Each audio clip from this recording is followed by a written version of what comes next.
Autorizado acionamento, pista usão 10, ajude ao time, drone 014.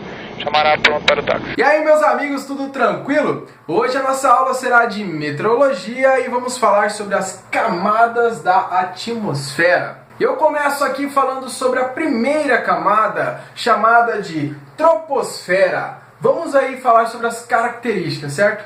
Por que eu desenhei essa nuvenzinha aqui, ó? Porque a gente já coloca na mente que os principais fenômenos meteorológicos acontecem nesta camada. A troposfera é a camada mais baixa. Qual é o tamanho desta camada? Até onde ela vai? A troposfera sobre o Equador, ela pode estender-se aí, né, de 17 até 19 quilômetros. Sobre as latitudes temperadas, ela pode variar aí de 13 a 15 quilômetros. E nos polos ela vai atingir aí uma altura, né, de 7 a 9 quilômetros. A nossa próxima característica é a que tem que ser mais gravada por vocês, tá? Tem que estar com isso em mente. O que é? O gradiente térmico. O que é isso, Otávio? Vem comigo, ó. Então nós temos o gradiente térmico vertical, também podemos chamar assim, tá? Então, o que isso quer dizer? Quer dizer que a cada 1000 pés que você sobe nesta camada, você decresce, você perde 2 graus Celsius de temperatura. Ou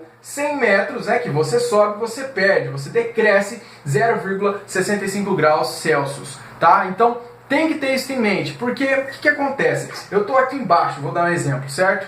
E aqui embaixo nossa temperatura é de 10 graus. Agora você vai subir, né, para 10.000 pés. Bom, se eu perco 2 graus a cada 1000, então 10.000 pés, eu estou perdendo quantos graus? Eu estou perdendo 20 graus. Se você saiu, né, aqui do solo e você tinha 10 graus Celsius positivo de temperatura, quando você subir você perde 20. Então 10 menos 20, você tem o quê? Menos 10 graus Celsius. Portanto, quando você nivelar, quando você atingir esse nível, a sua temperatura será de menos 10 graus Celsius. Bom, este gradiente que eu acabei de falar aqui, né, pelo fato dele ser um número acima de zero, nós consideramos que esse gradiente é um gradiente positivo, ok? Vamos lembrar também que esta camada aqui, né, a troposfera, é a camada onde ocorrem os principais voos, os voos comerciais, aí, os voos normais ocorrem nessa camada, tudo bem? E é claro, a ANAC sempre vai procurar nomes diferentes para confundir vocês lá na banca. Esta primeira camada, né, chamada de troposfera, pode ser chamada também, a ANAC pode tratar sobre esta camada dizendo que ela é a baixa atmosfera. Portanto, troposfera e baixa atmosfera é a mesma coisa. Vamos para a segunda camada, que se chama tropopausa. Presta atenção no nome, porque o nome é a chave de tudo, tá? Presta atenção aí nas palavras, olha só. A característica que vocês têm que ter mais firme na cabeça, que vocês têm que gravar mais, é que nesta camada vai ocorrer um fenômeno que nós chamamos de isotermia. Presta atenção nesta palavra também. Olha, vamos unir as duas. Vamos imaginar o seguinte. Tropopausa. Opa, pausa.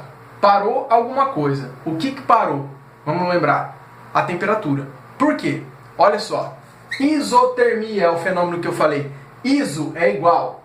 Termia, aqui no caso, trata sobre temperatura. Portanto, igual temperatura. Temperatura constante.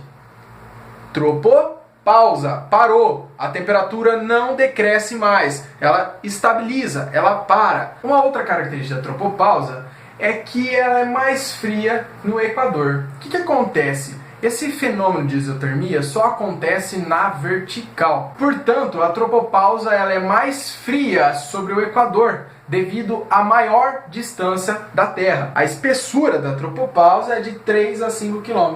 Tá vendo? É pouquinho. Por isso a gente fala, uma zona estreita, uma pequena camada de transição entre a troposfera e a estratosfera. Vamos falar já agora sobre a estratosfera. Na estratosfera nós vamos ter o início da difusão da luz. É muito importante gravar isso aí que está sempre caindo na banca. E a espessura, né? Até onde vai a estratosfera? Até 70 km.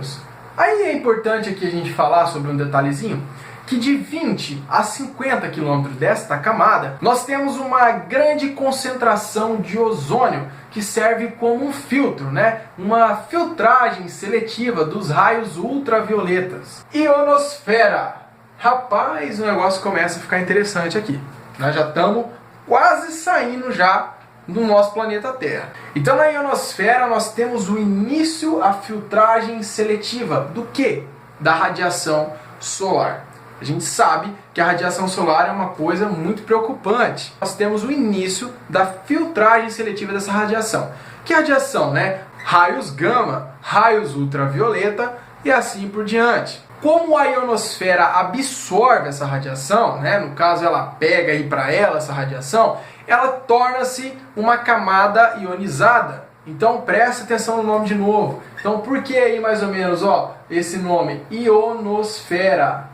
Ela vai se tornar ionizada por essa questão dela absorver a radiação solar. Até quantos quilômetros essa camada vai se estender, Otávio? De 400 a 500 quilômetros. Por último, nossa quinta camada, né? A camada que nós chamamos de exosfera. Aí você percebe aqui, mas Otávio, você não colocou característica nenhuma.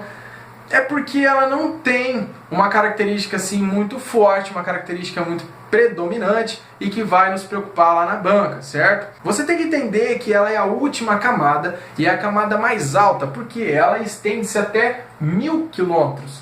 Esta camada ela se confunde gradativamente com o espaço interplanetário.